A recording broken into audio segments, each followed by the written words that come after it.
Voilà, vous allez être servi, mais alors amplement servi avec Samira. Toi, par contre, t'as été. Moi, j'ai été, oui. Oui, t'as fait une émission de là-bas. Absolument. Oui, Trésor d'Algérie, de Betna, mais aussi vous avez parlé, tu avais reçu des experts et vous aviez reçu des experts. Voilà. Tout à fait, tout à fait. C'était beau de découvrir toute la beauté de ce site et sa singularité, parce qu'il est particulier, presque unique au monde.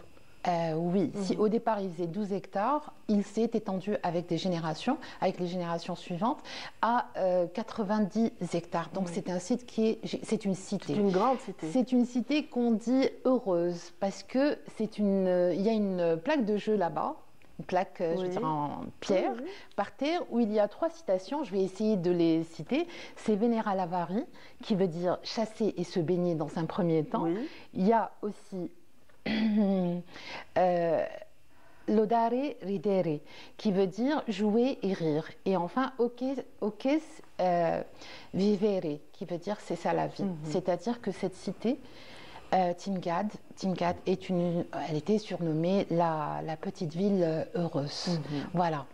Donc, en lançant... C'était un rêve pour les ceinturions de l'époque. Les vétérans. Les Romains n'hésitaient pas, et même les autochtones n'hésitaient pas à s'engager dans l'armée pour avoir les privilèges de s'installer dans cette ville du bonheur. En lançant, lorsque l'empereur Trajan a décidé, après la chute de Carthage, et que Rome s'est étendue, elle a voulu éteindre son territoire et son empire, ils sont arrivés à Tamagoudi, parce qu'à la base, Timgad, c'est Tamagoudi. Timgad est le pluriel de Tamagoudi. C'est un mot berbère qui veut dire pic ou sommet. Donc, on a une colonie, la dernière colonie en fait de déduction. Ça veut dire quoi? Simplement que c'est la dernière colonie on va dire, soldats romains à la retraite qui sont venus. On ne sait pas s'ils étaient 400 ou peut-être jusqu'à 900 qui se sont installés. Ils ne sont pas venus avec un esprit, avec leurs femmes et leurs enfants, pas du tout. C'était des militaires qui sont venus s'installer, mais pas en tant que cité militaire. Juste, on va dire, vivre, de retraite. Profiter de la retraite. Voilà. Et c'est justement, ils ont pris de l'expansion, ils étaient maximum 900, et avec le temps, au IIIe siècle, ils sont passés à 15 000 donc, habitants. Comment? En intégrant, bien sûr, les Africains, les Berbères. Ils se sont mariés avec des femmes de Timgad, en fait, des gens qui étaient là bien avant les Berbères, qui étaient là bien avant les Romains, et qui, après, bon, alors au départ, on aurait pu penser qu'ils n'allaient pas les intégrer, pas du tout. Ils ont été considérés comme citoyens, puis comme, il y en a même qui sont arrivés, qui ont évolué dans la hiérarchie, ont pris des postes d'honneur.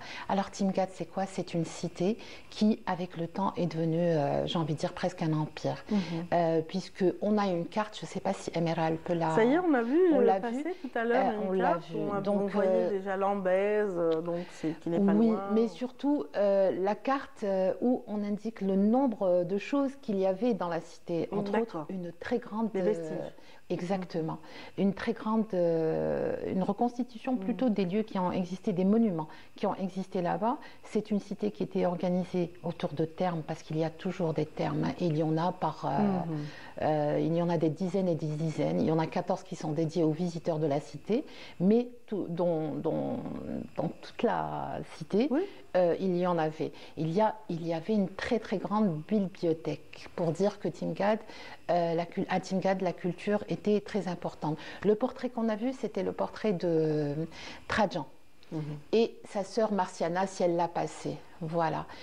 La bibliothèque de Timgad, il me semble, mais je ne suis pas sûre, si mes souvenirs sont bons, elle a une caractéristique, c'est que c'est la plus petite en termes d'espace, pas la plus petite en termes de volume de livres et de contenu, mais le plus petit espace en termes de bibliothèque. Elle est assez dans sa configuration et dans sa manière de... Il me semble, mais je ne veux pas dire de bêtises. Plus petite par rapport à... L'espace. D'accord, par rapport à la cité. Mais elle était très convoitée, paraît-il. Très convoitée. Donc il y avait un forum aussi, un forum où 2 routes se croisaient, comme toujours, comme dans toutes les cités romaines, le Decumanus,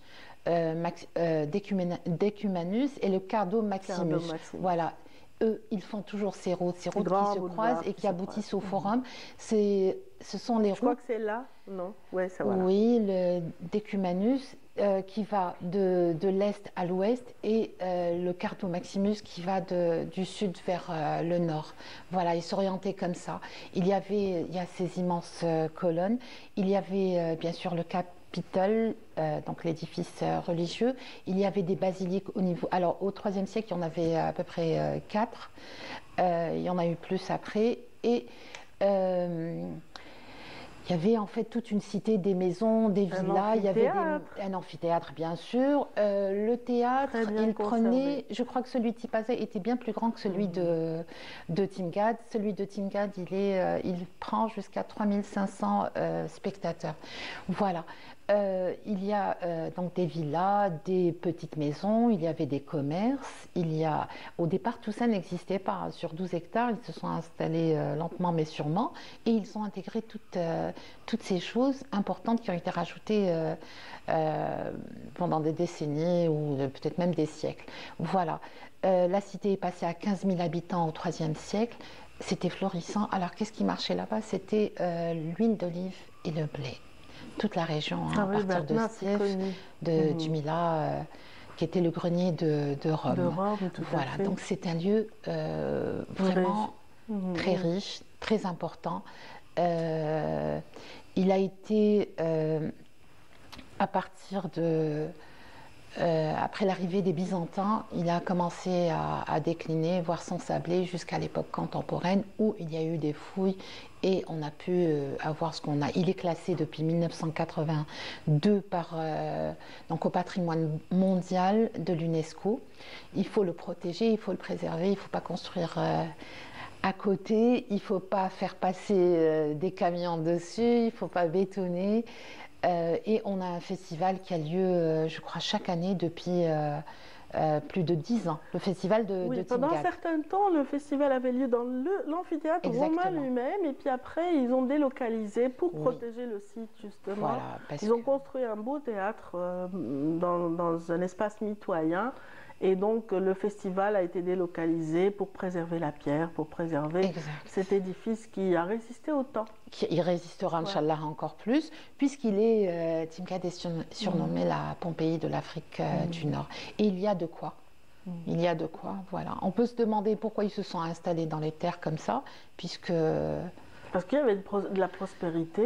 Il y avait de la prospérité, oui, mais l'eau... L'eau aussi. Voilà, l'eau. Et d'ailleurs, il y a des cours d'eau partout. Il y a des cours d'eau partout. Il y a des latrines partout. Alors justement, les latrines qui sont très très spéciales, Belek les plus esthétiquement parlant, les plus jolies, parce qu'elles sont rehaussées d'accoudoirs avec des dauphins. Oui. Chose qui peut-être n'existe pas exactement. Voilà. Sinon, les images qu'on a vues, il faut citer le travail des collègues. C'est un extrait de l'émission Vestiges et Patrimoine. Rahim Abdelaziz. Exactement. Notre collègue Rahim Abdelaziz, il a fait en 26 minutes sur donc Batna et sur notamment une escale à Timgad. Voilà. On peut rajouter plein de choses. Moi, ce que je vous dis, c'est qu'il faut aller visiter Timgad toute l'année. Il n'y a pas une période précise où il faut le visiter. Peut-être en été, éviter le 12-16 heures, mais sinon, c'est très, très agréable, même en soirée. Voilà. Moi, mon rêve, c'est il paraît, hein, les spécialistes, comme vous le disiez, m'ont raconté qu'avant, Timgad était doté d'un système de son et lumière pour permettre d'éclairer tous les monuments dont vous avez parlé, Samira. Une scénographie. Et avec aussi des indicateurs sonores qui pouvaient aussi raconter l'histoire de chaque lieu. Et ça, ce serait vraiment un rêve. J'imagine que tous les archéologues rêveraient de revoir ce système réinstallé dans ces lieux, Inch'Allah. Exactement. Il faut rappeler qu'il y a un musée, le musée du site qui est magnifique, où sont réunis des objets, mais aussi surtout toutes les mosaïques, et elles sont magnifiques, dédiées aux divinités, donc la mythologie romaine, il croyait à beaucoup de choses. Et d'ailleurs sur l'arc de Trajan, puisqu'on l'a vu, il a été montré tout à l'heure, l'arc de Trajan il y a donc des inscriptions, surtout des, comment on appelle ça, des invocations au dieu Concordia, voilà, ou encore Jupiter, ou encore voilà, tous les dieux auxquels il croyait. Vous m'aviez parlé d'une petite chansonnette. Moi, je suis Oui. curieuse encore de l'écouter. On parlait de ça en début, quand l'émission a démarré. C'est la troupe Refa. C'est une troupe locale, c'est une troupe qui préserve, donc traditionnelle, qui préserve le patrimoine musical local. Et il est extrait de l'émission que tu as tournée. Oui, et ils se sont produits en fait sur le site, sur TeamCAD. Oui, c'est très joli, on peut l'écouter, on peut la voir, on peut les voir. Avec plaisir, ça va me rappeler de bons souvenirs.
C'est beau, hein, en tout cas, cet Oui, c'est un petit extrait, exactement. Bon, après, c'est un peu plus c'est l'introduction de la chanson. Mais ça permet de voir, d'écouter un peu ces sons chaouis, ces sons berbères, ces sons algériens. Mais même si c'est pas assez rythmé, ça fait quand même voyager. C'est beau. Non, c'est rythmé, c'est juste l'introduction.